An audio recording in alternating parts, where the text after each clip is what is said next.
Hola, ¿cómo están? Bienvenidas, bienvenidos a CNN Prime en esta previa al 18 de octubre, un nuevo aniversario, un nuevo momento de reflexión también. Vamos a tener el honor de que nos acompañen en el estudio los rectores de la Universidad de Chile y de la Universidad Católica. Pero es una jornada, ustedes lo saben, con muchísimas informaciones. Por de pronto siguen también las repercusiones después de la destitución de dos magistrados de la Corte Suprema, pero hoy día ha sido también la renuncia del subsecretario del Interior, Manuel Monsalve, después de que se conociera públicamente una acusación por violación y una investigación consecuente del Ministerio Público. En esta jornada comenzamos con estos titulares.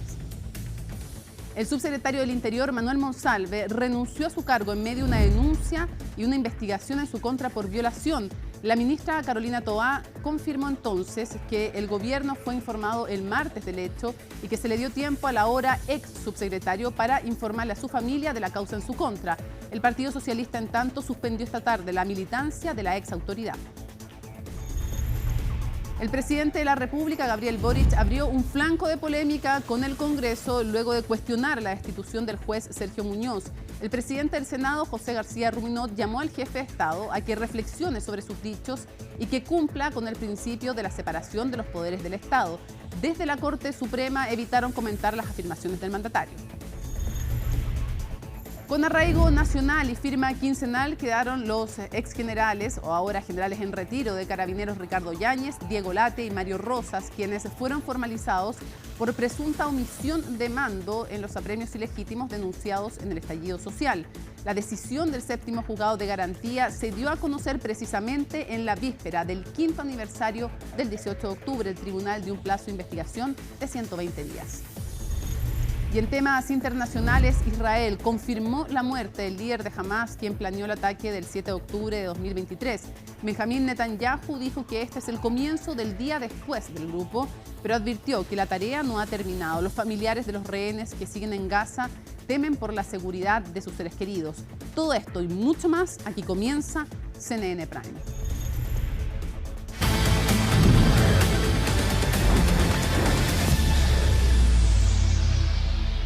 Y el ahora ex subsecretario del Interior, Manuel Monsalve, presentó su renuncia tras revelarse una investigación en su contra por violación. Vamos a conocer más detalles en esta tensa y larga jornada con Ivo Goitz. Ivo, te escuchamos. Buenas noches. ¿Cómo estás, Mónica? Muy buenas noches. Y una jornada extensa, larguísima, que comenzó con el presidente de la República, tú lo decías en titulares, refiriéndose a las acusaciones constitucionales en contra de Ángela Vivanco y Sergio Muñoz ayer en el Senado, y mientras nosotros todavía estábamos digiriendo lo que fueron las palabras del presidente, y evidentemente este flanco que abre con otro poder del Estado, con el poder legislativo, pasado el mediodía se conoce a través de esta publicación del diario La Segunda la investigación que lleva a cabo la Fiscalía Centro Norte, liderada por el fiscal Javier Armendáriz, en contra del ahora ex subsecretario del Interior, Manuel Monsalve, Mónica, por una denuncia por abuso sexual y violación. Evidentemente, el peso de esta denuncia levantó las alarmas inmediatamente acá en el Palacio de la Moneda. ¿Por qué? Porque a esa misma hora nosotros podíamos ver por la señal de la Cámara de Diputados, que en una subcomisión mixta de presupuesto estaba precisamente trabajando todavía el por entonces subsecretario del Interior, Manuel Monsalve, junto al equipo de Interior, presentando las partidas presupuestarias correspondientes al año 2025 del Ministerio del Interior. Evidentemente comenzó a generar expectación, nerviosismo también en los medios de comunicación, acá en el Palacio de la Moneda, para saber qué decisión se iba a tomar ante semejante acusación. Más todavía, Mónica, cuando fue confirmada esta misma denuncia por Javier Armendáriz en el Centro de Justicia, sin entregar mayores detalles, obviamente, pero confirmando que existe la denuncia y que ya se habían iniciado las diligencias para esta investigación en contra de Manuel Monsalve. Tuvimos que esperar, Mónica, hasta 20 para las 13 de la tarde del día de hoy para que acá en el Patio de los Naranjos se fuera Manuel Monsalve, quien comunicara su renuncia al presidente de la República para enfocarse en su defensa, pero también para no entorpecer el trabajo del gobierno, y además, evidentemente, al ser el subsecretario del Interior, trabajaba directamente con Policía de Investigaciones, con Carabineros, con las Fuerzas Armadas, y no quería interferir, con la Fiscalía también, por supuesto, y no quería interferir bajo ningún punto de vista en la investigación. Quiero que pasemos a revisar quizás, Mónica, la declaración del día de hoy en voz del ahora ex subsecretario del Interior y investigado por el delitos de abuso sexual y violación, Manuel Monsalve. En primer lugar, quiero informar que he presentado mi renuncia al presidente de la República. Lo he hecho porque, como ustedes saben, durante esta semana se ha presentado una denuncia en mi contra. Yo tengo que garantizar, y eso fundamenta esta decisión, el normal funcionamiento del gobierno en primer lugar, pero en segundo lugar, en el ejercicio de mi cargo como subsecretario de Interior tengo una relación directa y cotidiana con el Ministerio Público, con la Policía de Investigaciones y con Carabineros de Chile. Y en el marco de esta investigación tengo que garantizar la autonomía de las instituciones para llevarla a cabo. Y creo que eso es incompatible con el ejercicio de mi cargo. No conozco los detalles de esa denuncia. Y quiero, respecto a esa denuncia, reafirmar que tengo la absoluta convicción de que no he incurrido en ninguna conducta constitutiva de delito. Mónica, esa fue la declaración de Manuel Monsalve, la única que hemos tenido de él durante el día de hoy, donde confirmaba su renuncia, donde decía que él tiene la profunda convicción de no haber cometido ningún hecho constitutivo de delito, pero a esa hora, más allá de lo insostenible que era su presencia debido a esta denuncia en el gobierno del presidente Gabriel Boric, surgían muchas, pero muchísimas preguntas, y quizás la principal, Mónica, era saber cuándo el gobierno se enteró de esta denuncia. Y esas respuestas las entregó la ministra del Interior, Carolina Toá, a quien muy afectada, notablemente afectada, en un punto de prensa acá también en el patio de Los Naranjos, donde contestó preguntas de los medios de comunicación, dio a conocer que el día martes por la tarde ella se entera de esta denuncia por abuso sexual y violación por parte de una funcionaria de gobierno, Mónica, que trabajaba acá en el Palacio de la Moneda, de hecho en la misma subsecretaría del Interior que lideraba Manuel Monsalve. El día martes por la tarde se enteró la ministra del Interior, Carolina Toá. ¿Qué fue lo que hizo ella? En sus palabras, fue inmediatamente a comunicárselo al presidente de la República. A esa hora, en horas de la tarde, Manuel Monsalve se encontraba en el Congreso en Valparaíso, atendiendo tareas relativas a su subsecretaría, y él vuelve en la noche del martes, se reúne con el presidente Boric, y ahí se le da un margen, Mónica, algo que también ha quedado muy en la nebulosa de saber por qué se toma esta decisión y cuál fue la estructura finalmente que toma el gobierno de liberarlo un par de días para que él vaya hasta la región del Biobío, converse con su familia acerca de esta causa, y a la vuelta participar de todas formas en la subcomisión mixta de presupuesto, explicando las partidas del próximo año del ministerio, y entre ese tanto fue cuando Manuel Monsalve presenta la denuncia. Evidentemente, nosotros por las horas fue posterior a lo que nosotros sabemos, a lo que se publicó en los medios de comunicación. Pasemos a escuchar las palabras de la ministra del Interior, Carolina Toá. La primera información sobre esto la recibí yo en la tarde del día martes. Se la informé inmediatamente al presidente, que se reunió con el subsecretario Monsalve durante la noche, porque él se encontraba en el Congreso en este momento. En ese instante se decidió que lo primero que había que hacer es que él viajara a su casa, donde está su familia, en la región del Biobío, para informarles de la situación, para volverse a reunir el día de hoy, terminada la presentación del presupuesto, a definir el curso de acción. Y en el transcurso de esas horas es que el subsecretario definió esta renuncia que se ha dado a conocer. ¿El gobierno no tomó la decisión de removerlo antes, pensando en que el gobierno ya estaba al tanto de esta situación desde el día martes y se espera hasta una publicación de un medio de comunicación? No, no se esperó a la publicación de un medio de comunicación. Se definió que lo primero es que él fuera a avisarle a su familia y que una vez hecho eso se tomaran las definiciones, y en ese proceso es que el subsecretario definió su renuncia y el presidente aceptarla. Ni Manuel Monsalve ni las autoridades de gobierno conocemos la denuncia. Sabemos una información muy general, pero con esos antecedentes generales se tomaron estas definiciones. Bueno, Mónica, quedan muchas dudas acerca de esa decisión, de esa estructura que realizó el Ejecutivo en el caso de Manuel Monsalve, por un lado eso, y también la puesta en escena del día de hoy de un presidente de la República hablando en la mañana acerca de lo que sucedió ayer con las acusaciones constitucionales en el Congreso, sin dar detalles y sin hablar acerca de esta situación. Más tarde que sea el mismo Manuel Monsalve que en un punto de prensa, ya no siendo subsecretario del Interior, manifieste que presentó su renuncia, cuando generalmente nosotros conocemos eso a través de comunicados formales por parte de prensa presidencia. Bueno, así siguió avanzando la tarde y en ese mismo punto de prensa de la ministra Carolina Toá anunció quién será el reemplazante de Manuel Monsalve y quien ya asumió sus labores acá en la tarde del día de hoy, Luis Cordero Vega, quien hasta el día de hoy por la tarde era el ministro de Justicia. A él lo va a reemplazar Jaime Gajardo, quien era el subsecretario de esa cartera, y es un ministro que va a tener un primer gran desafío, Mónica, que es evidentemente afrontar lo que podría llegar a suceder mañana en la conmemoración de los cinco años del estallido social. Pudimos conversar con él el día de hoy y estas fueron sus declaraciones. ¿Está preparado para este desafío que tiene en materia de seguridad? ¿Es un nuevo trabajo? Para mí siempre es un honor servir al Estado de Chile. Así que eso.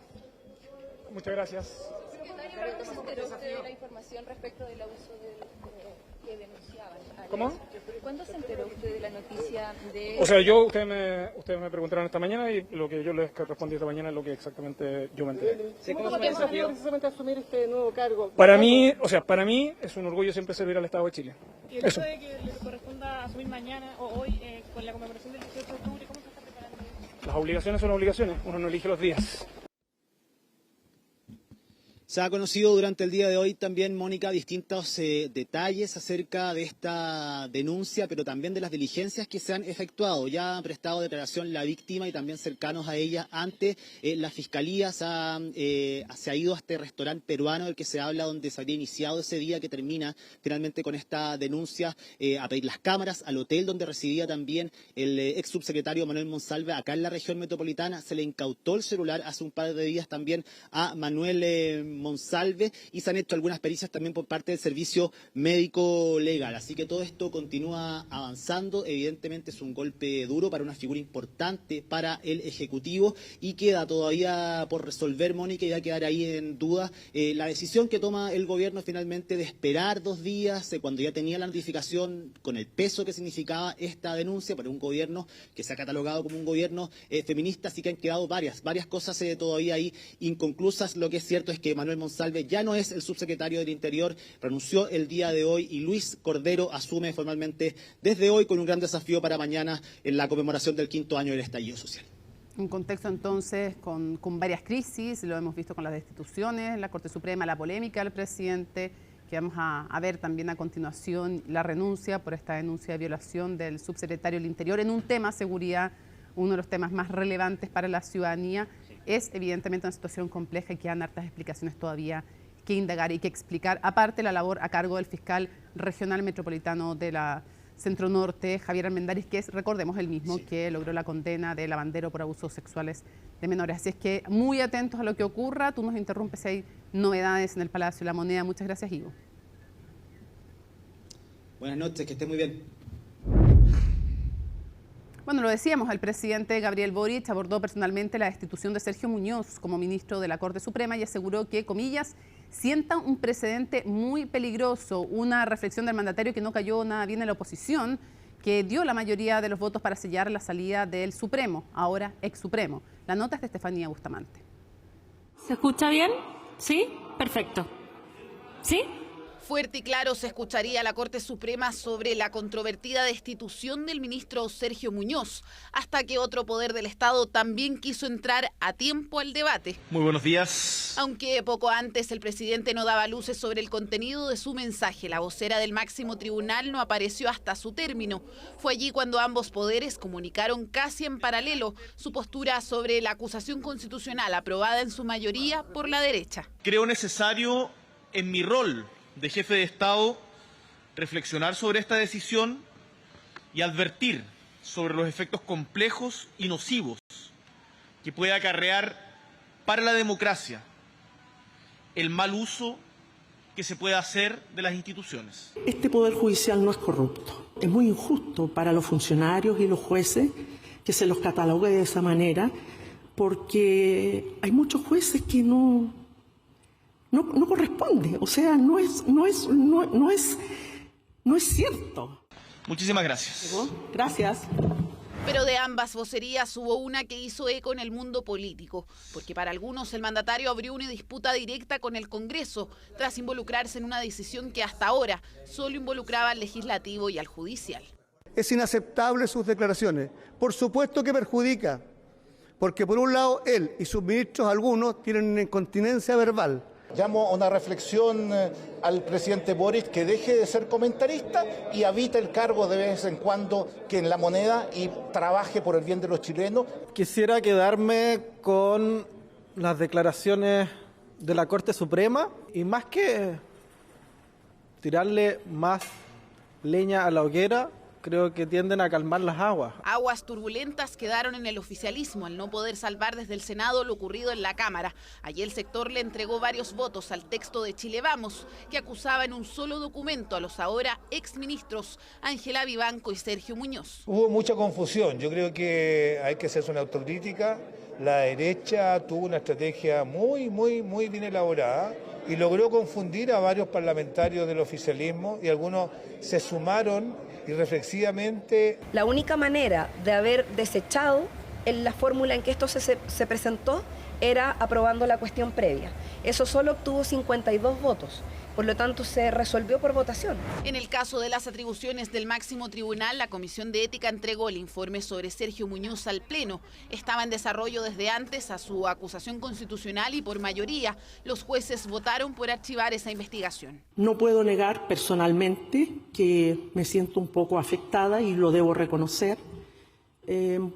Por el conocimiento principalmente de lo que es la trayectoria y el trabajo del ministro Muñoz, permítanme decirlo, esto no es una opinión del Pleno. No era una opinión del Pleno, pero sí una licencia, como dijo la vocera del tribunal, para referirse personalmente al caso. Otros optaron por manifestar su apoyo en privado, una vez que la Corte Suprema fue notificada por el Senado. Bueno, yo creo que todos mis colegas estamos todos afectados, obviamente. Mi colega, el ministro Muñoz, una persona que nos acompañó bastante tiempo, y su salida efectivamente ha sido una noticia que nos afectó. Noticia donde dicen hubo situaciones aisladas que enturbiaron al Poder Judicial, que seguirá monitoreando a sus jueces. Ahora, y con la pronta salida del ministro Juan Eduardo Fuentes Belmar por cumplir el máximo de edad para ejercer el cargo, habrá 4 vacantes en la Corte Suprema. Lo habíamos anunciado, esta es una jornada especial, es la previa a los 5 años del 18 de octubre y por eso tenemos 2 invitados muy especiales. Le damos la bienvenida a la rectora de la Universidad de Chile, Rosa de Bes. Muchas gracias por acompañarnos. Muy buenas tardes. Un honor tenerla con nosotros nuevamente. Ignacio Sánchez, rector de la Universidad Católica, bienvenido también. Buenas noches, Mónica, muchas gracias. Lo primero que quisiera preguntarle, rectores, es en qué momento nos encuentra este 5 de octubre como país. Ha sido una jornada especialmente noticiosa y dura, con la renuncia del subsecretario del Interior. Venimos de una semana además con 2. En la historia de Chile, 3 ministros de la Corte Suprema instituidos, 2 en un día, acaba de ocurrir. Entonces, y con todos los casos que sabemos también de investigaciones de corrupción, rector, ¿en qué momento está el país? En un momento bastante dramático y complejo, precisamente donde tendríamos que estar muy fuertes para enfrentar lo que vivimos en el estallido, porque las instituciones son, ¿verdad?, fundamentales para poder resolver problemas de malestar, de desigualdad, en fin, de violencia en algunos casos. Entonces, ahora es, y para eso es que necesitamos también instituciones muy fuertes. Y la crisis que estamos viviendo es precisamente de las instituciones. Entonces, un momento triste y duro. Rector, creo que fue el senador Lagos Weber que decía que el clima era de emporcamiento y él decía que de alguna manera estaban crujiendo la institucionalidad. ¿Coincide? O sea, yo coincido con la rectora en el sentido de que es un momento muy difícil que afecta a distintos poderes del Estado, en donde claramente hay una crisis institucional de respeto, de cuidado de las instituciones, quizás para mirar un poco cómo nos afirmamos, y agradecemos mucho esta conversación en que estemos compartiendo con la rectora y con usted.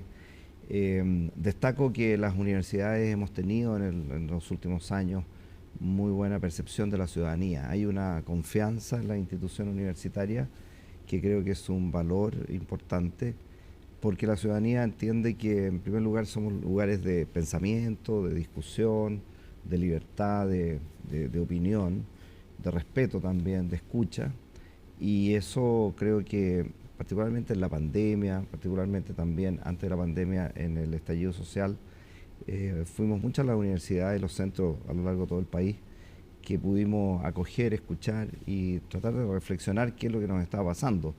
Y yo creo que hoy día, con esta crisis que estamos viendo hoy día, tan dura y que en el día de hoy mismo se manifiesta, creo que también la presencia nuestra aquí es un testimonio de que nuestras instituciones están para servir al país y para poder reflexionar sobre los problemas del país.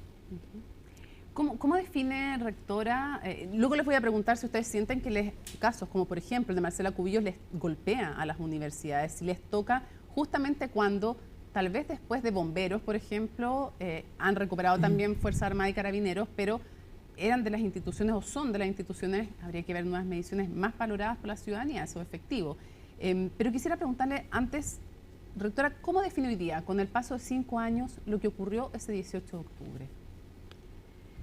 Bueno, lo que ocurrió en ese momento fue, yo creo que fue un movimiento ciudadano, que fue algo que pasó, eso creo que es importante, nos pasó a todos nosotros. No es algo que ocurrió en algún lugar donde no estamos, ¿verdad? Fue este estallido, como lo hemos dicho, del cual todos somos de alguna manera parte. Yo creo que eso es importante. Pasó en este país y en cuanto a lo que ocurrió, somos también responsables en conjunto de buscar una salida a aquello. Sin duda había un malestar incubado, había una conciencia de oportunidades distintas y eso se expresó en ese momento. Estamos hablando de los primeros tiempos. También creo que es importante analizar el estallido ahora, 5 años después, no en sí mismo, sino como parte de lo que ha venido después. El estallido está vinculado con los 2 procesos constitucionales fallidos. Como decía el rector, creo que la pandemia es parte de esto también expuso desigualdades, en fin, hay como un continuo. Incluso agregaría que la reflexión sobre los 50 años del golpe de Estado también tiene que ver con eso. Creo que hay que analizar en conjunto todo este tiempo, no es un evento aislado, distinto. Rector, ¿usted considera que esto se puede definir, como algunos lo hacen, solo como un estallido delictual, teniendo en cuenta que hubo violencia y mucha, por la cual, fenómeno que también les quiero preguntar, pero ¿esto fue solo un estallido delictual? No, claramente no. Yo creo que lo hemos dicho y lo hemos analizado también desde hace mucho tiempo. Fue una manifestación de un gran malestar, manifestación de inequidades, de dolores, de faltas de respeto, de faltas de respeto a la dignidad de las personas, de carencias muy grandes de grupos importantes. Obviamente que para el 25 de octubre tener 1 millón de personas en Santiago manifestándose, eso no fue delictual, eso fue el 99,9% de ese 1 millón de personas estaban manifestando un clamor y que querían ser escuchados en temas como salud, pensiones, educación, bueno, tantas cosas que se han visto como falencia en nuestra sociedad. Ahora, sobre ello, un grupo muy minoritario cometió actos de violencia muy condenables, que los condenamos en el momento y que lo hemos seguido condenando y que hemos puesto sobre la mesa lo inaceptable, injustificable que es en términos de una demanda razonable cometer atropellos a la claro, dignidad. En nombre de eso, en el fondo, cometer actos de violencia. Quemar iglesias, cometer actos de violencia. El metro, que es como uno de los símbolos de equidad social en el sentido de transporte. Quisiera preguntarle también, y después pública. También a la rectora, ¿qué pasó ahí que hubo? También hay queja de la falta de condena a la violencia. ¿Qué pasó también ahí con las convicciones? ¿Qué pasó en ese momento en la sociedad? Bueno, yo creo que en ese momento toda la sociedad, nos incluimos todos, nos confundimos porque esto fue excesivamente rápido, digamos. Parte de un día viernes y entre el viernes y el domingo, lunes, martes, hay actos de violencia que se encadenan y que obviamente que se condenan, pero que no se pudieron controlar. El nombre estallido lo está diciendo también, digamos. Una cosa es lo social, pero también, sin lugar a dudas, hubo un estallido delictual que no fue controlado y que fue durante varias semanas, y yo me atrevería a decir meses, porque esto parte en octubre, nosotros estamos en la zona cero, ¿no es cierto? Estamos en la mitad de toda la situación, y en nuestra Casa Central, en octubre, noviembre y diciembre, y algo en enero, estábamos con mucha tensión, porque había día por medio una gran manifestación, o si no era tan grande también habían actividades que podían incurrir y generar violencia. Rectora, ¿qué pasó con parte de la clase política o con la clase política en algunos sectores con esta falta de condena? Lo dicho, por ejemplo, la presidenta del Partido Socialista ha dicho, lo reconocía también el diputado Winter, desde la izquierda decía, sí, reconocemos que nos faltó dureza en la condena a la violencia y prontitud. ¿Y qué pasa también por otro sector respecto de la necesidad o no, de la percepción o no de la necesidad de reformas también importantes que hoy día, algunas de las cuales parecen olvidadas? Bueno, en ese momento hay claramente un quiebre. O sea, este movimiento no tenía banderas de partidos políticos, por ejemplo. Era, en ese sentido, se veía un quiebre, una disociación de la clase política muy grande. Y ese es parte del problema profundo, digamos, que esta ciudadanía se expresa más o menos violentamente según el momento, pero que está en ese momento completamente desvinculada de lo que es la política. Ahora, la política reacciona, es verdad que toma un tiempo, pero reacciona y reacciona con la institucionalidad en cuanto al acuerdo de avanzar hacia un proceso constitucional, que por lo demás es una de las demandas que se expresan en la calle también. Y eso hay que reconocerlo como positivo. Tomó tiempo, tal vez no fue... Pero le faltó fortaleza a la clase política, ¿no? Yo creo que en ese momento hubo un acuerdo que fue importante. No sé si será que eso se pudo responder. Y luego el drama, sí, es que en los dos procesos no somos capaces de generar este diálogo que está quebrado entre nosotros, ya no en la clase política. Y por eso yo siento que el estallido y el quiebre hay que asumirlo de alguna manera como propio, que lo más serio y lo más grave sería esto ocurrió en un lugar que no es el mío, donde hay vandalismo. Yo vivo con mi familia en un lugar que tiene las cosas resueltas, que es tranquilo, que nos conversamos en paz. Eso es lo más grave. Yo creo que tenemos que asumir esto como un problema de todos y todas, ¿no? Y de alguna manera con los procesos constitucionales se intentó eso. ¿Cuál es el aprendizaje? ¿Hemos aprendido lo que debiéramos aprender como país, rector? Tal vez uno de los temas de los que no hemos hablado tanto después del estallido es del tema de la corrupción. Y muchas personas dicen, yo puedo entender que los recursos son limitados en un país que no es un país rico, en algunos sentidos, en otros es muy rico, y puedo entender que cumplir con ciertas demandas se demore. Pero ¿cuánto cuesta en dinero castigar la corrupción? 0 pesos. Esa desigualdad en la justicia, ¿usted cree que está en el centro también de esto? ¿Y qué hemos aprendido del estallido? O sea, yo creo que en el estallido aprendimos a... Sí, es que lo aprendimos, o tal vez nos falta por aprender. Claro, no, yo creo que es un proceso, estoy muy de acuerdo con lo que dice Rosa, es un proceso, pero aprendimos algunas cosas, aprendimos a tratar de conversar entre personas distintas. Tenemos ahí un ejemplo de trabajo, tenemos que hablar de Chile, que realizamos en conjunto. Yo creo que ese fue un ejercicio interesante de poder escucharnos, porque ahí nos escuchamos con distintas edades, con distintas formaciones, personas de distintas regiones. La pandemia también hizo que estos diálogos fueran virtuales, lo que permitió extenderlos mucho más. Yo creo que ahí levantamos muchos requerimientos de la sociedad que no teníamos claramente antes. Levantamos sueños, levantamos anhelos, levantamos demandas, levantamos rabia, levantamos saber por qué la gente se sentía abusada en muchos aspectos. Ahora, obviamente que en ese momento, hace 5 años, no teníamos conocimiento de algunas situaciones que hoy día son extremadamente inaceptables de corrupción.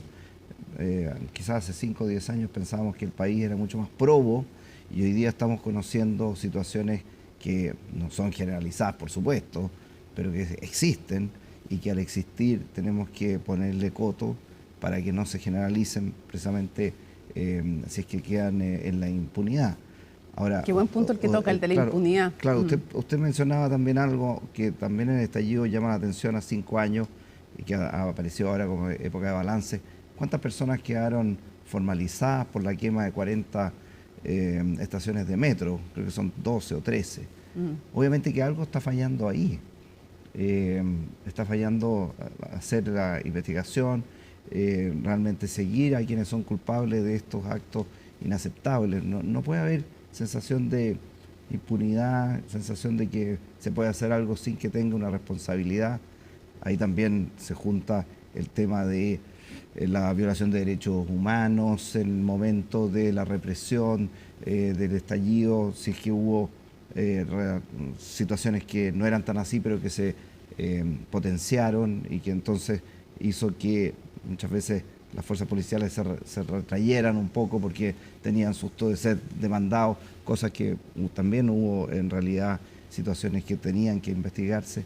Entonces, usted dice que no haya impunidad en ninguno de los dos sentidos, ni respecto a la violencia, ni respecto a la violación de los derechos humanos. A represión que es inaceptable porque todo tiene que tener ciertos cánones de manejo de la fuerza que tiene que ejercer un Estado. Claro, legítimamente tiene que ejercerla, pero que sea en el marco de la ley. Con los límites. Entiendo. Rectora, ¿tenemos liderazgos políticos hoy día que estén a la altura de los desafíos de Chile o nos falta? ¿Qué llamado le haría usted a los liderazgos políticos, empresariales también incluso, y de otro ámbito? ¿Tenemos liderazgo político a la altura o nos estamos quedando cortos? Y con esto no pongo ningún sector político en especial, todos. Yo creo que sí, yo creo que es injusto decir que no hay liderazgos políticos. Sin duda que hay gente que es talentosa, que es proba, que trabaja duro en la política y me atrevería a decir en todos los sectores. Y lo que tenemos que tener, yo tengo una mirada más bien esperanzada. ¿En qué sentido? ¿Esperanzada? Forzadamente esperanzada. Tiene que forzadamente ser, esperanzada. Está interesante ese concepto de forzadamente esperanzada. Tenemos que creer en que es posible. Como educadores, tanto el rector como yo, a nosotros nos toca educar a partir de esto. Entonces, claramente, tenemos que mirar a aquellos sectores de la sociedad y sobre todo educar dentro de los valores y de los principios que permiten avanzar en este sentido y generar ambientes en nuestras propias instituciones diversos, donde estos mundos en Chile que no se conocen a veces. ¿Cuántos de quienes juzgan el estallido han ido alguna vez a ese lugar donde ese joven vive, por ejemplo? Está en una ciudad totalmente segregada, con una educación escolar totalmente segregada. Entonces, creo que sí, tenemos que relevar esos liderazgos que son positivos y sobre todo tenemos que educar liderazgos positivos. Del futuro, sí, para nuevas generaciones. Sin duda.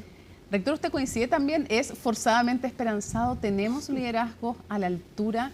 Y ya que hablaba la rectora de los liderazgos políticos, yo le pregunto a usted, por ejemplo, en el ámbito gremial, empresarial, y cuando hablo de gremial no me refiero solo a los empresarios, me refiero a todos gremios, dirigentes estudiantiles, dirigentes de los distintos gremios, trabajadores. ¿Cómo ve eso? ¿Cómo lo ve? Yo creo que Chile tiene excelentes personas, excelente capacidad humana de salir adelante de los desafíos y que lo que tenemos que tener hoy día es atrevernos a asumir esos desafíos. ¿Y por qué no se llega a acuerdo? ¿Por qué cuesta tanto los acuerdos, rector? Bueno, ¿No ve que cree usted que ahí hay un peligro, sí? Sí, yo creo que para llegar a acuerdo primero hay que discutir y conversar sobre lo que estamos de acuerdo. Muchas veces nosotros organizamos seminarios, discusiones de todo tipo de temas, con políticos, con parlamentarios, con autoridades de gobierno. ¿Ya? Y cuando termina la discusión, vamos a dejar a la puerta a las autoridades y entre ellos van conversando. Ahí diciendo, bajan las barreras. No, pero van diciendo, no me había dado cuenta que teníamos tantos acuerdos. Escuchándonos aquí en la universidad nos damos cuenta de que tenemos muchos acuerdos, ¿por qué no avanzamos en los desacuerdos? Y yo creo que si eso se logra al interior de nuestras casas de estudio, cuando uno invita para conversar una situación más relajada que lo que puede ser el Parlamento, ¿por qué no seguimos en ese camino? Conversemos primero de los acuerdos, nos vamos a poner de acuerdo probablemente en un 60-70% de un texto. O sea, entonces, tal después, vez es el maximalismo un riesgo para el diálogo, para el acuerdo. Puede ser, o puede ser que encontremos justo los artículos en donde sabemos que tenemos discrepancias y empezamos a conversar al inicio de ellos. Entonces, obviamente que nos vamos distanciando más que acercándonos.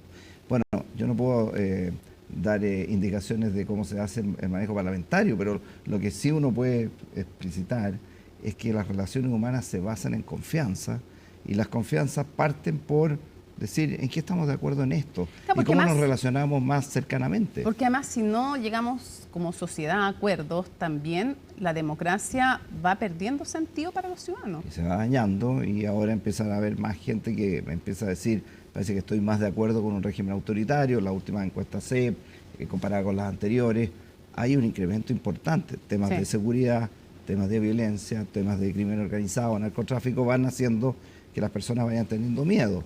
Claro. ¿Y cómo se responde al miedo? Pidiendo una mano más dura. Para los dos quisiera preguntarles, ¿ustedes creen que hay riesgo de un nuevo estallido social que pudiera manifestarse de distintas formas? Pero si creen que existe ese riesgo o no, ¿y de qué depende de que ese riesgo se haga realidad? Bueno, eso es difícil de decir. A mí me parece que un estallido como el que conocimos es algo bastante inusual. Pero perdón, hay algo riesgo bastante inusual. Inusual, sí, claro. Es difícil que algo como eso se dé en dos momentos, pero se puede este quiebre y este malestar y esta ruptura es igualmente grave, ¿no? Lo que estábamos hablando, esta falta de diálogo. Ahora, yo creo que hay que ir un poco más allá de los acuerdos, que hay que, sobre todo pensando en el futuro, en lo que va a ser la sociedad, ya no en Chile, globalmente, con todas las dificultades que sabemos que van a haber en el futuro. ¿Y qué es la colaboración? ¿Qué es la cooperación? O sea, ni siquiera basta con tener una relación de acuerdo distante, pacífica. Tenemos que aprender a trabajar juntos. Este mundo difícil que viene solo se va a poder enfrentar en colaboración. Y por lo tanto las exigencias son grandes. Y eso es lo que tenemos que hacer en las universidades, en las escuelas, en la educación, muy importantemente.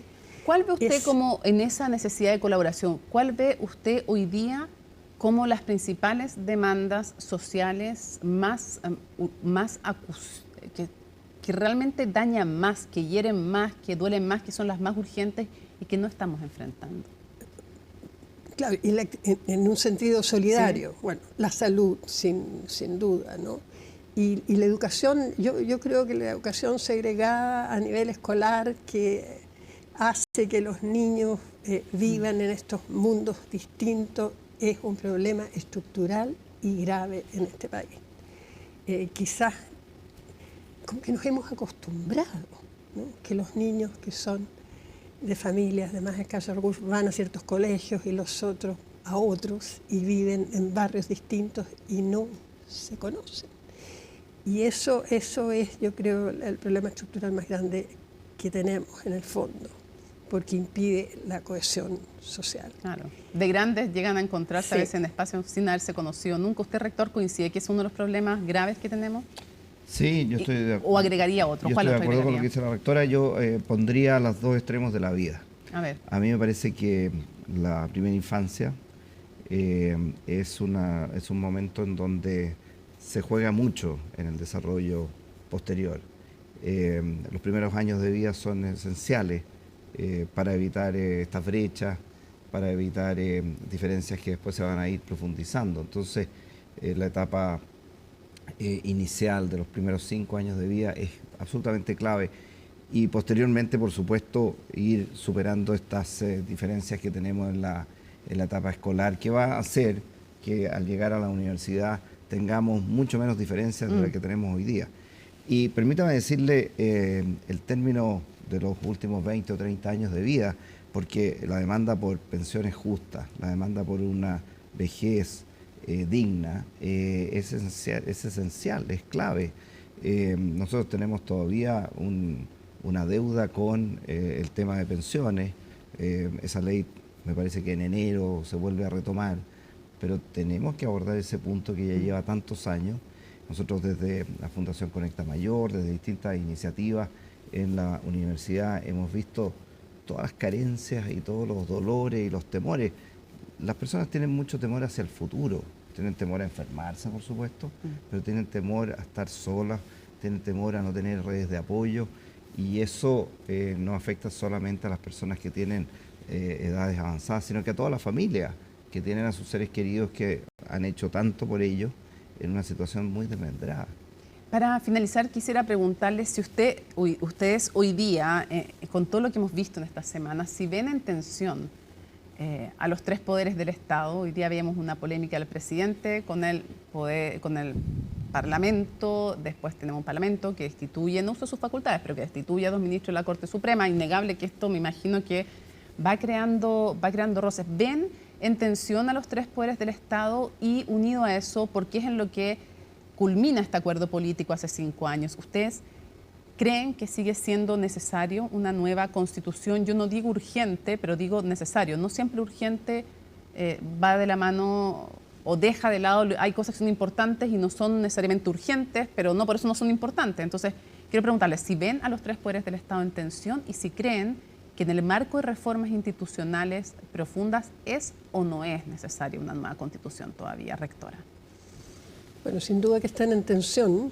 Los 3 poderes del Estado. Yo creo que están en tensión, pero no diría que están en tensión necesariamente por cuál es su definición, sino que porque hay un problema humano aquí detrás, ¿no? De falta de entendimiento. Entonces tampoco hay que pensar que si se cambian las reglas, entonces estos problemas que estamos viendo no van a estar ahí. Es un problema más profundo que tiene que ver con cómo nos relacionamos y con las personas que estamos ocupando esos lugares.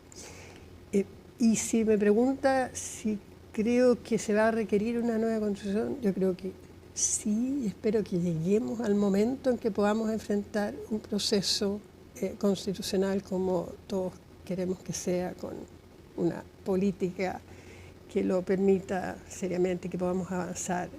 Creo que sí, tenemos que hacerlo. Va a llegar el momento en que tenemos que hacerlo, porque no puede ser que quede esta historia de que no pudimos ponernos de acuerdo, de que no pudimos concordar reglas que eran de convivencia distinta. Ese es un drama para un país, ¿no? No es algo menor. Y 2 veces. No, el único país del mundo, además, que entonces, tiene tantos fracasos. ¿No? Tenemos que pensar que eso es posible y tenemos que trabajar por ello. Pero no es que cambiando las reglas, entonces estos problemas que estamos viendo en este momento se va a resolver. Es más profundo que eso, y por eso la educación es fundamental. Rector, la misma pregunta, si usted ve a los 3 poderes del Estado en tensión y si cree que en algún momento va a ser necesario y deseable, obviamente con otra dinámica y otro proceso, pero una nueva constitución. Bueno, claro, cuando hay críticas de un poder del Estado hacia otro, obviamente que hay discrepancias y diferencias. Más que ocupar la palabra tensión, yo diría que tienen temas pendientes que más que resolverlos a través de los medios de comunicación, yo creo que se resuelven con una reunión, con un desayuno, con un almuerzo, en donde el presidente invite a los otros dos poderes del Estado y se resuelvan las situaciones, que no hay nada más útil para este tipo de discrepancias que el contacto personal, el diálogo, mirarse a los ojos, no escribirse mails, sino que no manifestarse por cartas, sino que decir qué es lo que ha pasado, cuáles son las voluntades de cada poder, cómo respetamos a los otros poderes. Es muy importante esto porque tenemos que tener un Estado de Derecho muy claro, cuál es el poder de un Estado, de un poder del Estado, cuáles son las atribuciones versus las de los otros.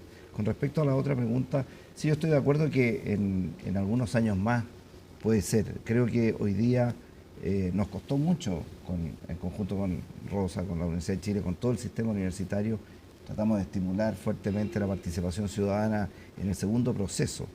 Y tuvimos colaboración y nos desplegamos a lo largo del país, pero también vimos un cierto cansancio de la ciudadanía, una cierta mirada de que habían otras prioridades, como es lo que estamos hablando de temas económicos, de temas de seguridad, de temas de salud, etcétera. Por lo tanto, yo no tengo dudas que en los próximos 5 o 10 años tendremos que volver ya con una situación más estable en el país a plantearnos estos desafíos. Hoy día creo que hay que atender a lo más urgente y hay que hacer un llamado a toda la clase política para que se pongan a disposición de la ciudadanía en términos de evitar polarizaciones. Hoy día tenemos un Congreso absolutamente fraccionado, creo que son 29 partidos políticos. Es extremadamente difícil ponerse de acuerdo. Necesitamos coaliciones que sean estables para que hayan consensos de nuevo en qué estamos de acuerdo y vivamos las diferencias con menos foco, pero vivamos sobre todo los consensos para poder seguir adelante a nivel país. Rectora, rector, muchísimas gracias por habernos acompañado. Un honor tenerlos en vivo y vamos a contar 9 de la noche con 19 minutos aquí en los estudios de CNN Chile. Ha sido un gusto conversar con ustedes. Muchas gracias. Muchísimas gracias a ambos. Muchas gracias. Y vamos a seguir avanzando a otras materias. Les contamos que la Fiscalía Centro Norte está investigando al ahora ex subsecretario del Interior, Manuel Monsalve, tras una denuncia de violación en su contra. El hecho provocó su renuncia y su suspensión, además de militancia en el Partido Socialista. El presidente Gabriel Boric se habría enterado este martes de dicha indagatoria. Tenemos los detalles con Macarena Román.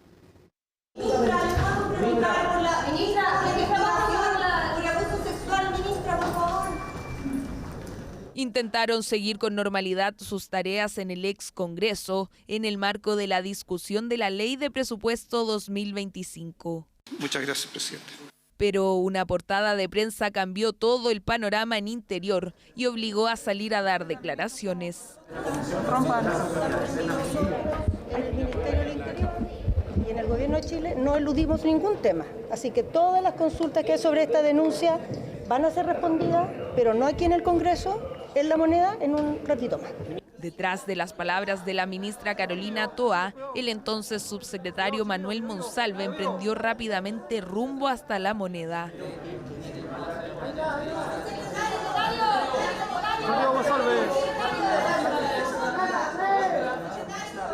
En medio del patio de Los Naranjos y solo parado ante la prensa, confirmó lo que era inminente. Acompañado con parte de su equipo de prensa, escuchemos al subsecretario del Interior, Manuel Monsalve. En primer lugar, quiero informar que he presentado mi renuncia al presidente de la República. Lo he hecho porque, como ustedes saben, durante esta semana se ha presentado una denuncia en mi contra.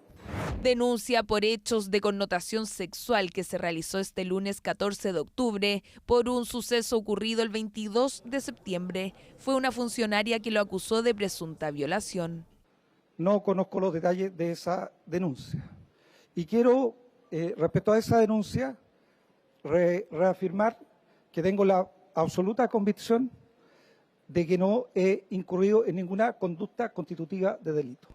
Monsalve aseguró que demostrará su inocencia en el marco de la investigación, la misma que está siendo comandada por la Fiscalía Metropolitana Centro Norte. Lo único que voy a decir al respecto es que se trata de una investigación que está en curso, con diligencias ya cumplidas y otras en desarrollo.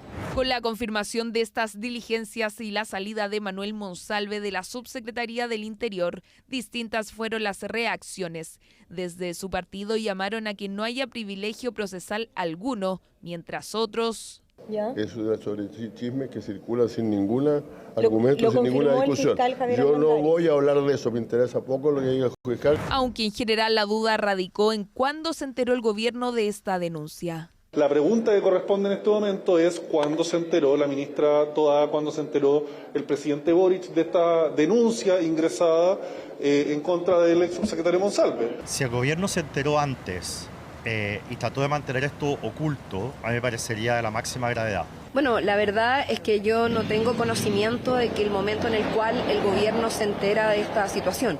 Durante la tarde fue la propia ministra Carolina Toá quien confirmó que el gobierno se enteró de la denuncia durante este martes. La secretaria de Estado aseguró también que en la noche de ese mismo día el presidente mantuvo una reunión con el ahora ex subsecretario. No se esperó a la publicación de un medio de comunicación, se definió que lo primero es que él fuera a avisarle a su familia y que una vez hecho eso se tomaran las definiciones, y en ese proceso es que el subsecretario definió su renuncia y el presidente aceptarla. Presidente que durante la mañana interrumpió sus labores para hablar en La Moneda sobre la destitución de Sergio Muñoz de la Corte Suprema. Nada dijo del caso que horas después estallaría. Quien se habló, pero a eso de las 5 de la tarde, fue la ministra de la Mujer. El gobierno no esperó a que hubiera una publicación de prensa, sino que empezó a evaluar la situación una vez conocida a carácter general la denuncia que se había interpuesto. La respuesta que sí se tuvo rápidamente fue quién llegaría a la subsecretaría del Interior. El designado fue el ahora ex ministro de Justicia, Luis Cordero. Para mí es un orgullo siempre servir al Estado de Chile. Decisión que a algunos sorprendió. ¿Cómo se toma este cambio? Curioso. No me imaginé que el ministro Cordero tendría virtudes para ejercer un cargo que es tan complejo. Por lo tanto, yo espero que va a reforzar a la ministra del Interior, que está bastante alicaída en su gestión. Denuncia en contra de Manuel Monsalve que provocó también la apertura de un sumario administrativo, todo para confirmar o no una violación presuntamente provocada por el ex subsecretario. Tras casi una semana de formalización, hoy el séptimo Juzgado de Garantía de Santiago decretó arraigo nacional y firma quincenal para los generales en retiro de Carabineros Mario Rosas, Diego Late y Ricardo Yáñez, imputados por omisión de apremios ilegítimos en el contexto del estallido social. Colomba Eichholz nos cuenta. Buenas tardes, magistrado Diego Late Linares. Gracias, señor Rosas. Carta del magistrado Mario Alberto Rosas Córdoba. Gracias, señor Yáñez. Buenas tardes, magistrado Ricardo Valente Rebeco. El séptimo juzgado de garantía ya sabía claramente sus nombres, también los trascendentes cargos que los tres imputados habían ostentado cuando ocurrieron las manifestaciones en pleno estallido social. Pero una vez más y por un tema protocolar, los exaltos mandos de Carabineros se tuvieron que presentar en su sexta y última jornada de formalización. Nunca antes en la historia de Chile se había sentado en el banquillo de los acusados a los principales jerarcas de alguna de las instituciones uniformadas por las violaciones a los derechos humanos cometidas por sus subordinados. Lo que hemos estado viviendo en este proceso y que se ha concretado en esta audiencia de formalización es un paso realmente histórico. Paso que el séptimo juzgado de garantía dio al decretar las medidas cautelares para los tres generales en retiro de la institución, a quienes el Ministerio Público formalizó por el delito de omisión de apremios ilegítimos en el contexto del estallido social, desechando la solicitud de los abogados querellantes para imponer medidas privativas de libertad. Es que el tribunal resolvió por establecer arraigo nacional y firma quincenal a los exuniformados que estuvieron durante largas jornadas en el banquillo. La resolución acoge el acuerdo que teníamos con el Ministerio Público y las tres defensas. En ese sentido estamos muy satisfechos porque se desechó la pretensión de los querellantes y se acoge entonces lo que estimábamos nosotros que era proporcional, razonable, objetivo, como medida cautelar durante el proceso formalizado. La falta de oposición a las medidas cautelares, quiero hacer hincapié en esto, fue solo una señal respecto a nuestros representados y a los demás generales en que nadie se encuentra sobre la ley y que se encuentran sometidos al procedimiento igual que cualquier chileno a fin de acreditar la inocencia y la verdad de lo que ocurrió en el estallido social. Nosotros no, ni ninguno, entiendo, de los partes creyentes va a apelar de esta resolución, porque justamente lo que nos interesa hoy día, a diferencia de lo que hicieron las defensas, representando numerosos recursos en diversas jurisdicciones, es que hoy día fortalezcamos entonces que esta investigación Concluya con los mejores antecedentes del caso, especialmente para, insisto, se establezca toda la verdad y toda la justicia. Responsabilidad que no fue resuelta en la audiencia de formalización. Sin embargo, el juez de garantía estableció que a su juicio los generales en retiro de Carabineros sí se encontraban en conocimiento de los apremios que estaban ocurriendo y no los frenaron, pese a tener la posición y contar con la autoridad o facultad para ello. Personas que sirvieron los cargos de general director de Carabineros, general subdirector y general director de Orden y Seguridad, en la época definida en la formalización, se encontraban en conocimiento de los apremios, no los hicieron cesar pese a tener la posición y contar con la autoridad o facultad para ello, por lo que deben ser tratados como autores en los términos de la imputación fiscal. Al Ministerio Público le interesa dejar en claro que el tribunal ha recogido en su integridad la postura acusatoria, es decir, que se trata de una investigación que da cuenta efectivamente de la comisión de los delitos de abuso de apremios ilegítimos y de una actitud omisiva del mando respecto de ello. La resolución es la opinión jurídica del magistrado, yo por lo menos no la comparto, pero es una resolución judicial. Lo importante es que lo que se estaba discutiendo hoy día no es la culpabilidad o no de alguno de los imputados, lo que se estaba discutiendo era la medida cautelar aplicable al caso concreto. Medida cautelar que los 3 imputados deberán cumplir mientras dure la investigación, plazo que el tribunal fijó en 120 días, aunque indicó que podría extenderse de ser necesario. Estoy conforme con el plazo, no tengo inconveniente, vamos a hacer todas las diligencias necesarias para poder desvirtuar los hechos que están contenidos en la imputación que realiza la Fiscalía y poder en el fondo más adelante solicitar un sobreseimiento definitivo como lo adelantamos al principio de la audiencia. Sobreseimiento pedido desde la defensa de los exintegrantes del alto mando de Carabineros y una interrogante por parte del Ministerio Público, pues añadieron que como Fiscalía aún no saben cuál es la pena que van a solicitar en el juicio oral.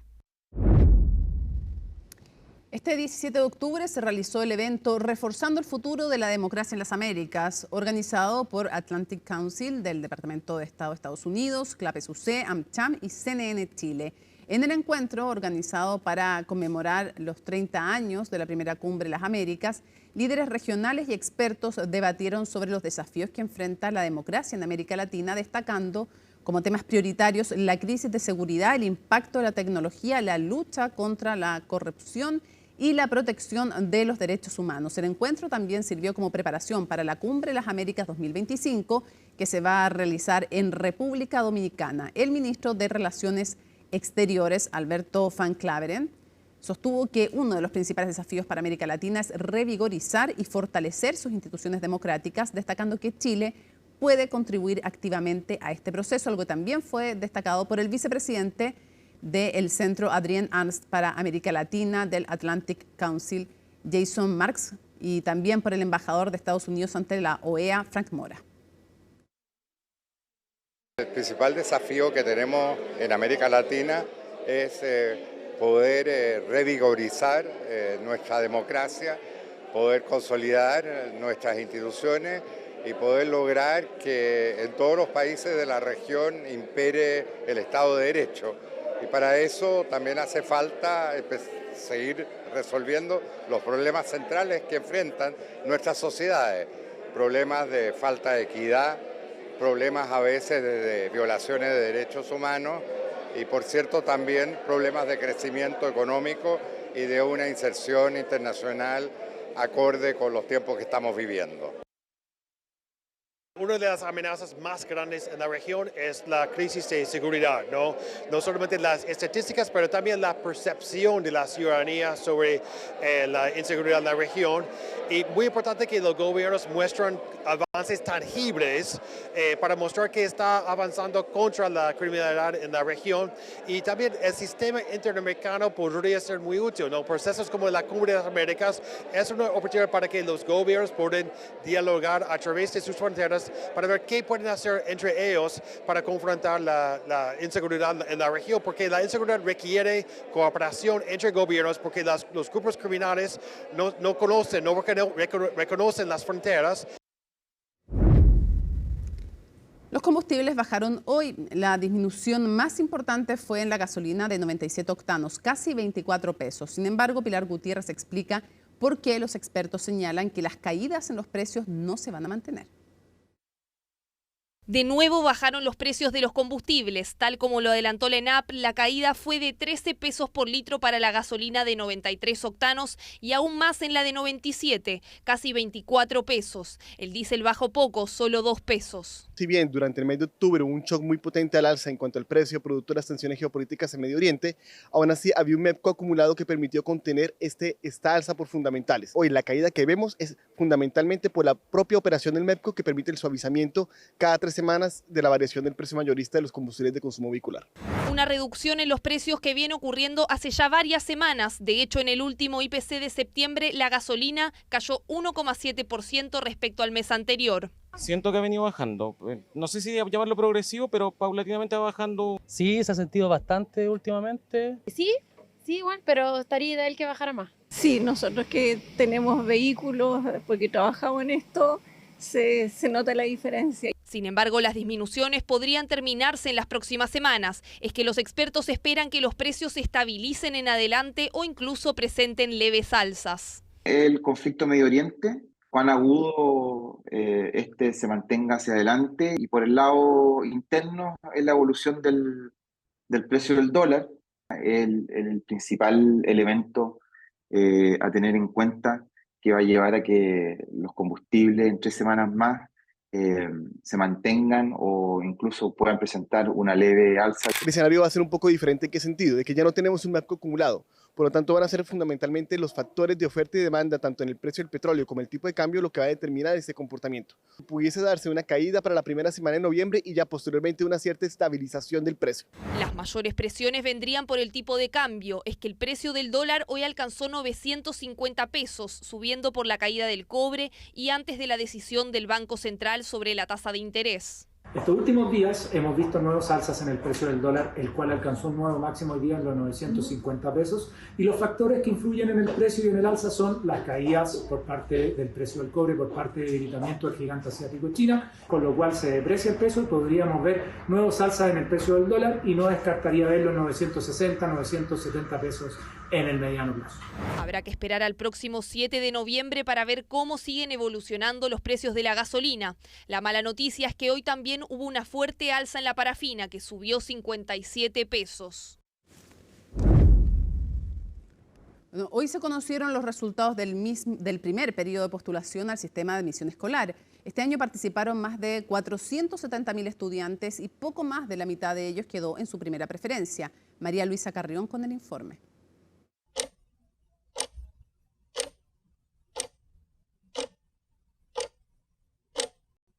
Pasaban los minutos y la ansiedad aumentaba en miles de apoderados a lo largo del país. Los resultados de las postulaciones al sistema de admisión escolar debían darse a conocer a las 9 de la mañana de este jueves, pero constantes intermitencias en el sistema no permitían acceder al sitio.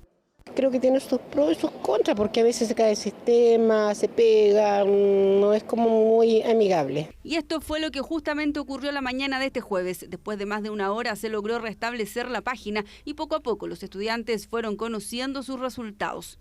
Pese a estos problemas iniciales, el Ministerio de Educación realizó un primer balance positivo. 473.000 estudiantes participaron de este proceso de admisión y poco más de la mitad de ellos quedó en su primera preferencia. El porcentaje exacto fue 52,7%. Por otro lado, también se informó que más del 74% quedó asignado en alguna de sus preferencias, lo que equivale a más de 350.000 estudiantes que participaron del proceso. Hay que ver el vaso medio lleno, pero también el vaso medio vacío, en el sentido que nos indica cuáles son los problemas del sistema.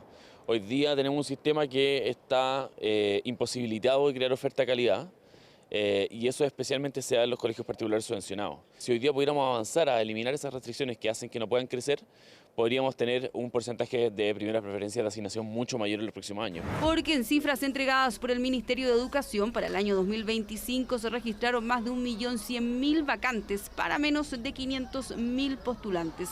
Del universo total, menos del 10% de los estudiantes quedó sin asignación, porcentaje levemente menor que en 2024. Este año tuvimos menos postulaciones, tenemos buenos datos, cayó el nivel de niños que no tienen asignaciones al nivel más bajo que hemos tenido. Es 7,1% alrededor, ¿no? Y ese es el nivel más bajo que hemos tenido, lo cual además, dado que tuvimos menos postulaciones, el año pasado eran del orden de los 530.000, este año fueron del orden de los 470.000. Y como son menos, incluso habiendo reducido la cantidad, se redujo el porcentaje de niños que no fueron asignados, es una buena noticia para el sistema educativo. También aumentó la proporción de estudiantes que quedaron en su primera prioridad. Sin duda alguna, el sistema de acceso escolar de alguna manera trata de resguardar que niños y niñas puedan tener las mismas posibilidades.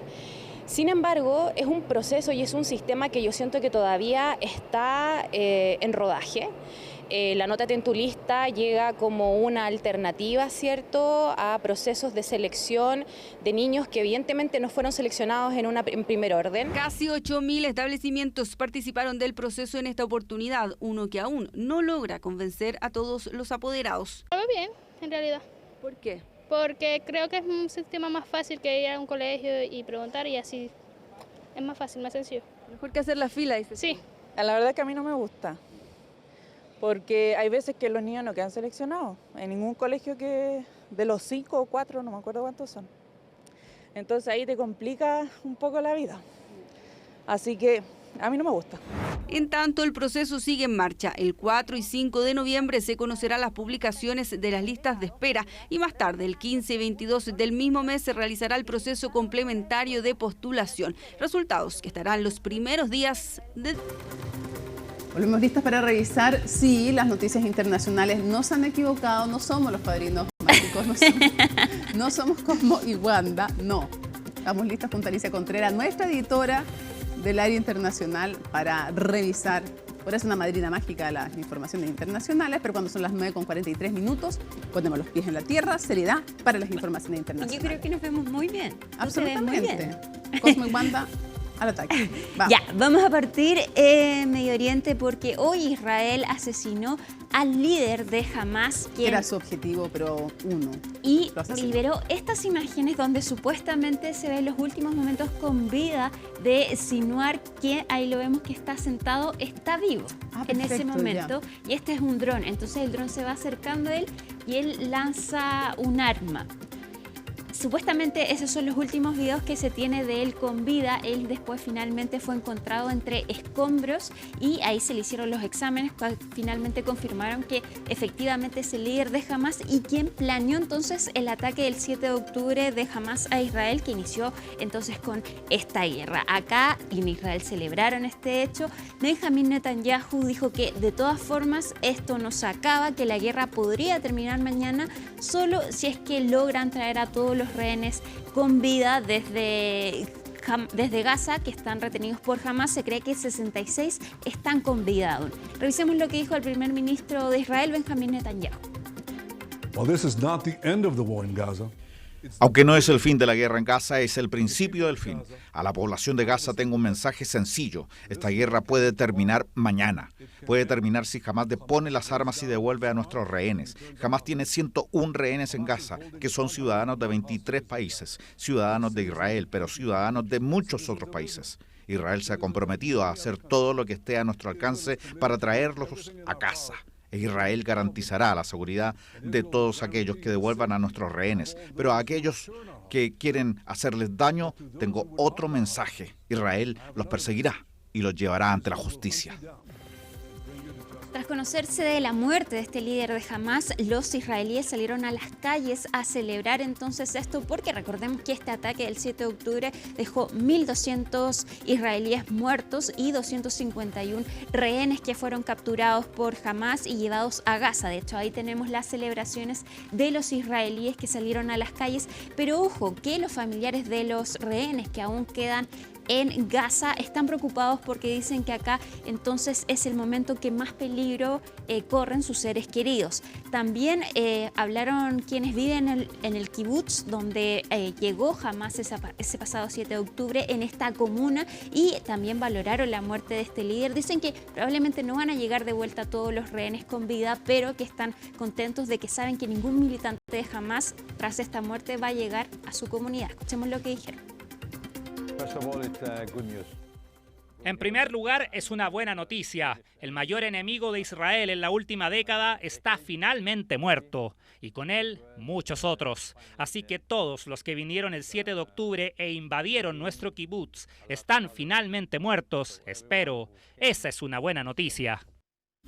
Ahora, en Gaza recibieron esta muerte con tranquilidad, aseguran que a pesar de que haya muerto el líder de Hamas, de todas formas no significa el término de este grupo, aseguran que va a seguir una sucesión y que probablemente entonces va a continuar la resistencia, como llaman los gazatíes, a esta lucha. De hecho, ahí tenemos cuando se enteran entonces de la muerte del líder de Hamas. Revisemos lo que dijeron los gazatíes. Esta es una resistencia que no desaparece cuando desaparecen los hombres. El asesinato de Sinwar no conducirá al fin de la resistencia, ni a un compromiso, ni a la rendición y el izamiento de la bandera blanca.